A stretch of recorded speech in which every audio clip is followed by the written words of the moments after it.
그런데 이건 역시도 똑같은 문제가 있어요. 이제 돈을 빌려주는 입장이니까 좀 다른데, 지금 우리가 이제 대체적으로 정책적으로 채무 탕감이니 이런 얘기를 할 때는 금융기관들의 대출을 얘기하는 거지, 개인 간 대출에 대해서는 그걸 통제하거나 강제하지 않습니다. 이 원칙적으로. 지금 우리가 예를 들면 예산을 들여서 7년 지난 5천만 원 이하는 탕감해 주자 이렇게 할 경우에, 그러면 개인들이 돈 빌려준 것도 해당이 되냐? 그건 아니죠.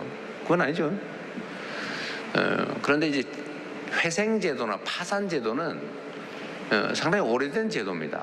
이거는 이제 돈 빌려준 사람과 돈을 빌린 사람 사이에 이제 이해관계를 조정을 하는데, 물론 돈 빌려준 거 이자 약정한 대로 끝까지 받으면 좋죠. 그게 원칙이죠. 그런데 영영 못 받는 경우도 있어요. 돈을 빌려줬는데 이 사람이 도저히 돈을 갚을 능력이 없어요. 장기를 팔아야 돼.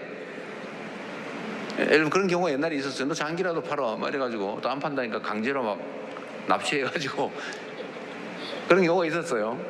근데 그러면 안 되죠. 근데 그렇게 하면 안 된다. 무력으로. 요새는 밤에 전화하는 횟수도 제한하고 그러잖아요. 못하게 한다든지 아예. 그것도 강제로 하면 안 된다. 밤새도록 전화해가지고 괴롭히고 막 이런 게 허용될 때가 있었어요. 나 돈 빌려줬는데 왜 빚 안 갚냐 이래 전화해가지고, 전화기만 보면 막 스트레스 쌓여서 못 살게 해. 그래가지고 돈을 또 빌려가지고 빌린 돈을 갚는 뭐 그런 경우도 있었죠. 근데 이게 바람직하냐에 대해서는 이제 이론이 있어서 돈을 이제 이런 생각을 하게 된 겁니다. 돈을 빌려줄 때는 떼일 가능성도 감안하고 빌려줘라. 떼일 가능성도 감안하고 빌려주고, 그걸 이자라는 데다가 위험을 얹어서 돈을 더 받는다. 예를 들면 이분은 관상을 보니까 돈을 잘 못 벌 것 같아요. 예를 들면 이분은 돈을 엄청 잘 벌 것 같아요. 그래가지고 빌려줄 때 이자율의 차이가 있잖아요. 근데 그게 다 감안돼 있다. 근데 갚을 능력이 영 안 된다 이 사람을. 근데 거기를 계속 원금 이자 계속 늘려봐야 어차피 재기불능이다 이거 도대체. 그러느니 차라리 공평하게 딱 깎아주고 갚을 수 있는 범위 내에서라도 받게 해야 죽은 채권이 일부라도 살아서 현실적인 돈이 되지 않냐.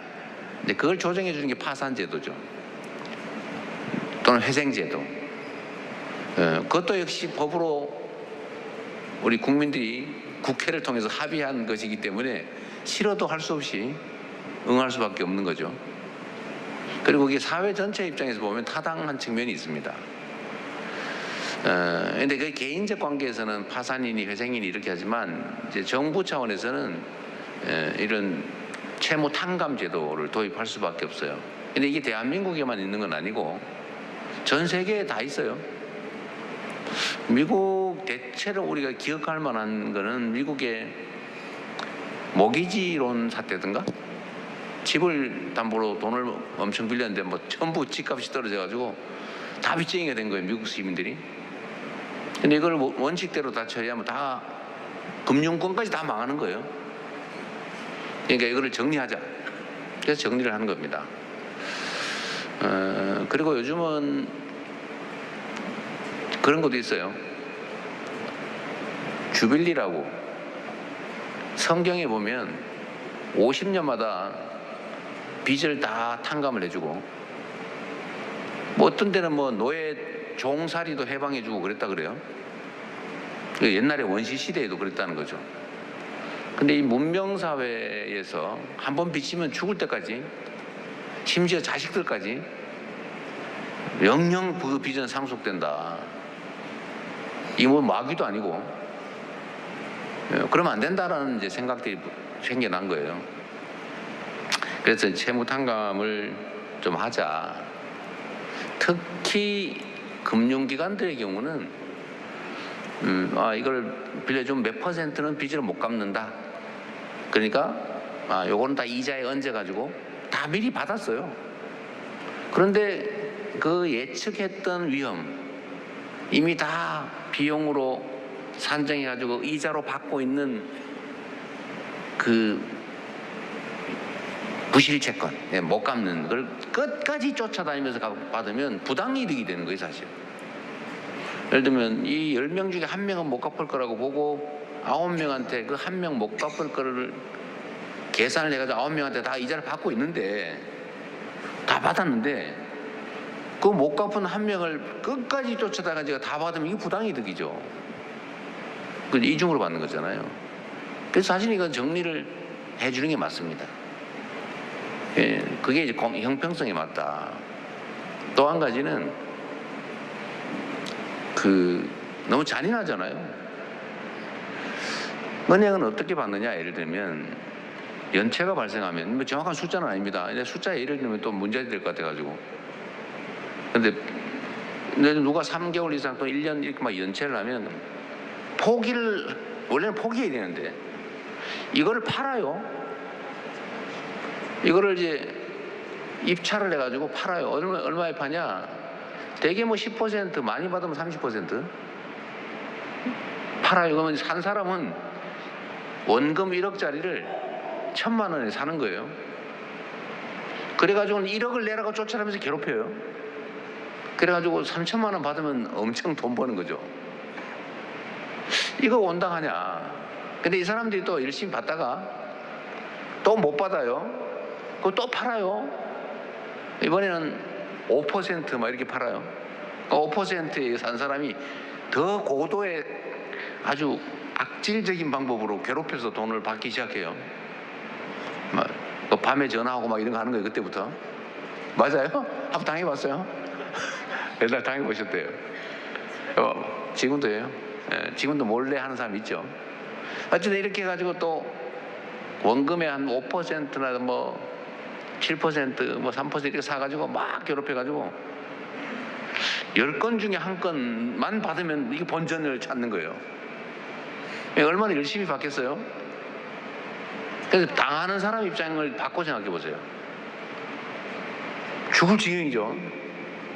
그러니까 야, 우리 이러다 차라리 죽자. 진짜로 극단적 선택을 하는 사람이 생겨나죠. 아마 자살하는 사람들 중에 상당수는 이 빚 문제 때문에 내 이렇게 평생 끌려다니면서 이러느니 차라리 죽자, 이러는 사람들이 꽤 있습니다. 어쨌든 이런 채권자와 채무자 간의 이런 복잡한 문제들을 사회적으로 정리를 한번 해줘야 됩니다.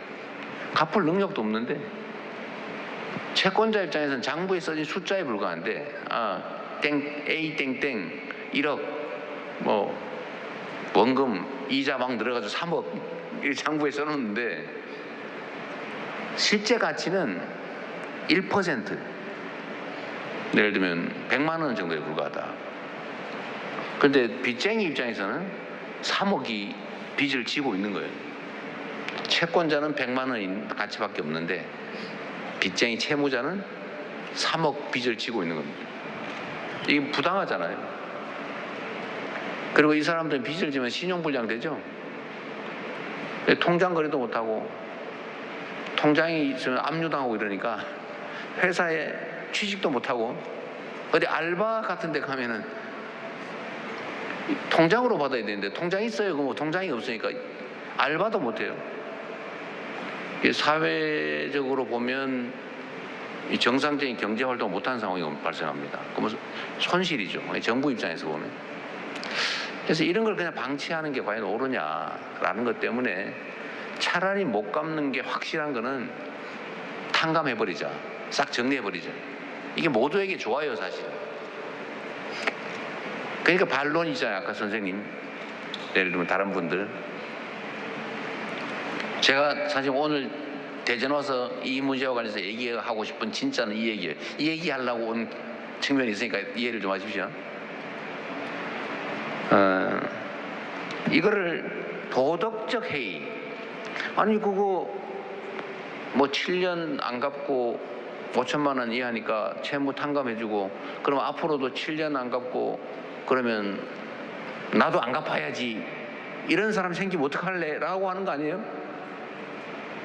제가 하나 물어볼게요, 여러분. 여러분도 그럴듯하네 그 생각이 들 거예요. 7년 지난 다음에 원리금을 못 받아가지고 7년 동안 못 받는 거 탕감해 주자니까 왜 해주냐? 해주지 말자. 나는 갚고 있는데 억울하다. 이런 생각이 드실 겁니다. 근데 제가 이 점만 하나 말씀드려볼게요. 여러분, 내가 능력이 되는데, 갚을 능력이 되는데 7년 지나면 탕감해 줄지 모르니까 신용불량으로 7년 살아보시겠습니까? 압류당하고 경매당하고 통장 거래도 못하고 신용불량 등재돼가지고 은행에 거래도 안 되고 월급이나 일당 보수를 못 받으니까 알바도 못하는 삶을 7년 살아보시겠습니까? 7년을 버텨가지고 그 빚을 탕감하기 위해서 안 갚고 한번 버틸 수 있겠습니까? 네, 이렇게 얘기하고 제가 투표 한번 해보겠습니다. 7년 동안 못 갚은 원리금 5천만 원 이하 탕감해 주는 거 도덕적 해이를 초래하니까 그거 보고 안 갚을 사람 생기니까 하면 안 된다 생각하시는 분 손 한번 들어보세요. 제가 너무 강요했나요? 네, 생각을 조금만 돌려 해보면 물론 능력이 되는데 안 갚는 그런 사람이 7년 버티는 사람이 있을 수 있어요. 진짜 있더라고 내가 보니까. 제가 시장을 하면서 저 세금 안 내는 사람들 조사를 하러 다니는 일 있잖아요. 제가 그걸 한번 몇 년 동안 했는데 진짜로 집집마다 때 띵동 하고 다 물어봤거든요. 세금 안 내셨는데 왜 안 내셨어요? 물어봐라 다 가서. 어제 잊어버렸는데 그럼 내세요. 그럼 내고. 저 세금 낼 능력이 안 되는데요. 진짜요? 보니까 진짜야. 그럼 채무 탕감해주고 복지제도 지원해주고. 근데 띵동해서 물어보니까 막 골프 치고 막 그런 게 있을 것 같아요. 압수수색 보니까 집에 진짜 달러 뭐 이런 거 가지고 버티는 사람이 있더라고요. 극소수. 근데 그런 사람이 있죠. 근데 그런 몇몇 사람들 때문에 거의 압도적 다수가 7년 동안 빚을 못 갚아가지고 신용불량으로 경제생활도 못하고 버티는 사람들의 빚을 어차피 못 갚는 빚을 정리해주자는 것을 하면 안 된다. 그게 사회경제적으로 바람직하겠냐? 인도적 차원에서 바람직하겠냐? 채권자 입장에서 합리적 태도냐? 그거를 그렇게 장부 관리하면서 하고 있는 비용 따지면 더 손해가 더 크지 않을까? 제가 그런 생각이 들어서 제가 오늘 여러분한테 드리고 싶은 얘기의 핵심은 이거였습니다. 말이 너무 길었는데 미안합니다.